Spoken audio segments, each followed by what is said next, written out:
Ole, hey, Facebook page lama ZPM in cybercrime FIR an thelu tite kan lo ria party politics in be nahi ana sa thai thin khop maya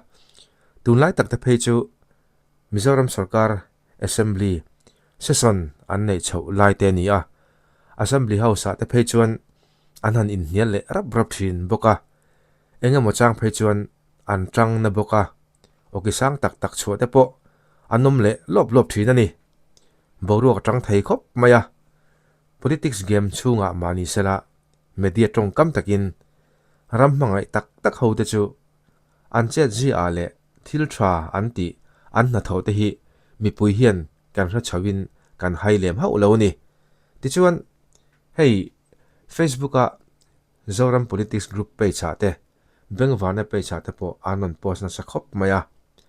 ZPM hian cybercrime police station FIR an thelu rup maya engen thelu chan te po kan clear chawanga soito thin angin politics game hi chu politics game ani na angin thudik chan ve manga in baina te atam thin khop maya dot hlang hlaka in baina te po atam thin khop mai ma se heng zong in baina hi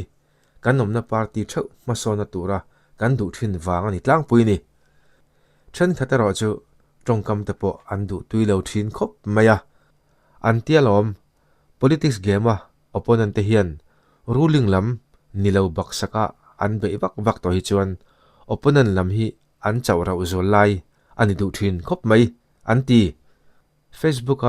Zorama Hmar inti hian kan chief minister le atho puita chungchanga tongkam moilo tak le rilu deng khong tak main thu post aron neya hemi wang hian ZPM te chuan cybercrime kalin FIR ten the luta engponi se Facebook page anon posi kan share chho potang Facebook Zorama Hmar inti in CM le atho puita chungchanga posa ZPM party in cybercrime police station FIR an thelu tin athu puyaron da ZPM chuan voin nikwa thathum sangni somni paruk hian cybercrime police station FIR an thelu ta an party ayo in secretary general PB la som lianan a thelut ZPM hian cybercrime police station te hi Zorama Hmar chuichuak turin an nge nani aron tiani Zorama Hmar hian adu hi thudik angin a post mia zel mai sia atopa chuan a ok don ta fake account hi chuichu sam tak ani ti shalo khopa ani hi apoi khop mai mitin kan social media mandan kan film khurangai kan thula la post mi vole theile a him chin hi hriata thaviau mai tin hata hian aron posa a hnuaila ma hian bi chen na part 1 tin kan minister te aron soidan aron posi kan share thlanga ti chuan achunga hian toite in dot ani chuan cyber lama min transfer me ro se tin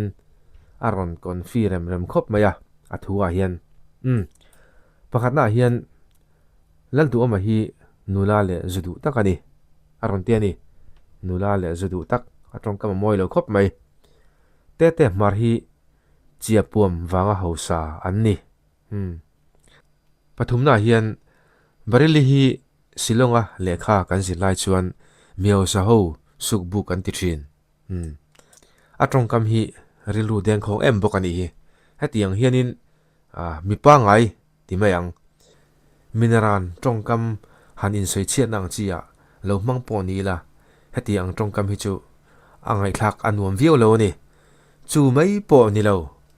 kan minister te kan ram hroi tu te hetianga tongkam aron man sak ngam hi chu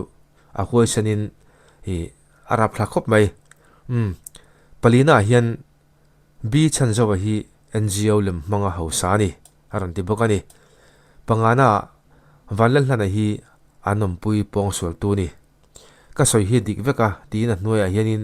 hei thukim lo dewin hei hi an capture ania hei hi chu ngai tha chi chu ni lo viau ni engponi se kan soi thina Facebook hianin social media kan thil khiat theina ber ang chia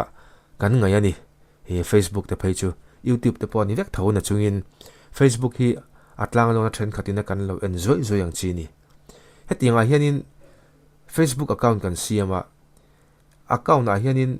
original account te fake account te nei hi tam takan omani original account chutu khan ta sela fake account kan siama kan fake account siam mangin mimal ang point ni ta sela polang zong point lo ni ta sela mi be na na kan mang thin hi atul lovina poi tak zat zata kasoi to thina politics ang zong point lo ni ta sela mi kan be du ni point in be na thiang hlim hi a om ve ni fake account na ni lo original account nge a hian in be ta thin ni la ma te po hi kan son pha hi zok mai the ni tuna Zorama Hmar kher po hi ni chuang lavin midang hrimhrima po fake account mangin nilo baksak lutuka mi kan va be ani to chuan a fu viau to thin lo ani heta para pahni na aran zia dana po hian adu udu hi thudik angin a post mi to mai thina aran tiani a thalo khop maya hetiang chi hi chuwang chuan hemi fake account nei tu thu post tu hi kan ho tu te hian man ngei thei sela kan ram throi tu te aran be riep mai nia a zialo khop maya kan minister te moilo tak aron ti tu Zorama Hmar ti hi eng anga fake account po ni ta sela hanman chuak sela hi aphu tok semna hi nat takin pe sela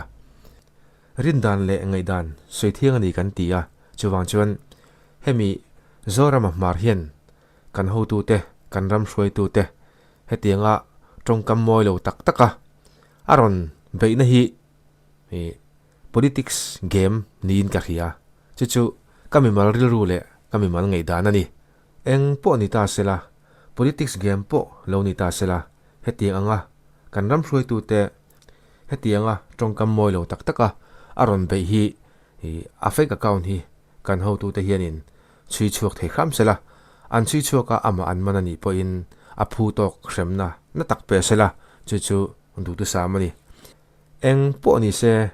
ZPM cybercrime police station a an kalna video FIR an va thelu na video hi kan thlir chawang lo yang amo kan so hai social media zoram politics ye hianin Zorama Hmar hianin kan ho tu te hian ya fal set mai zo tong ka ma pom oi chia lo a kan ngai tu hian on ya ZPM MLA le minister bi chena pa puan pakhat na lal do me hin la le zu du tak ani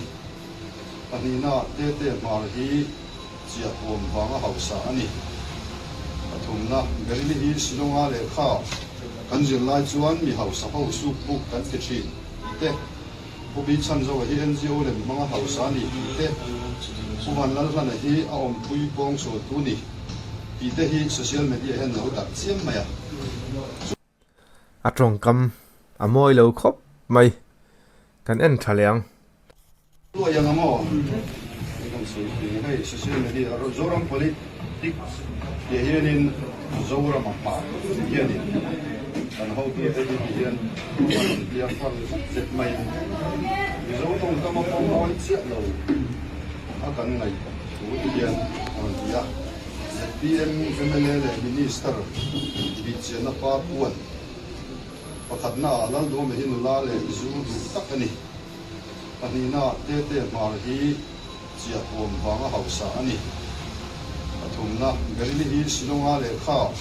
kan zin lai chuan mi hausa ho su pu kan ke thi te pu bi chan zo hi NGO le manga hausa ni te pu man lal hana hi a om pui bong so tu ni pi te hi social media hen no tak chiam maya atong kam hi amoi lo ani Zorama Hmar hetianga beidu po ni se kan minister te kan sarkar kan ram hruai tu te beidu po ni sela heti ang tong kam ni lo hi heti ang tong kam lo hi a man theilom ni heti ang tong kam lo hian a be theilom ni ti te ngai tu na om ruma a tong kam man hi amoi lo khop mai politics kan lo khelani point kan tong kam man dana mi volet thei tur thil reng reng hi man tum lo sha mila a tha o me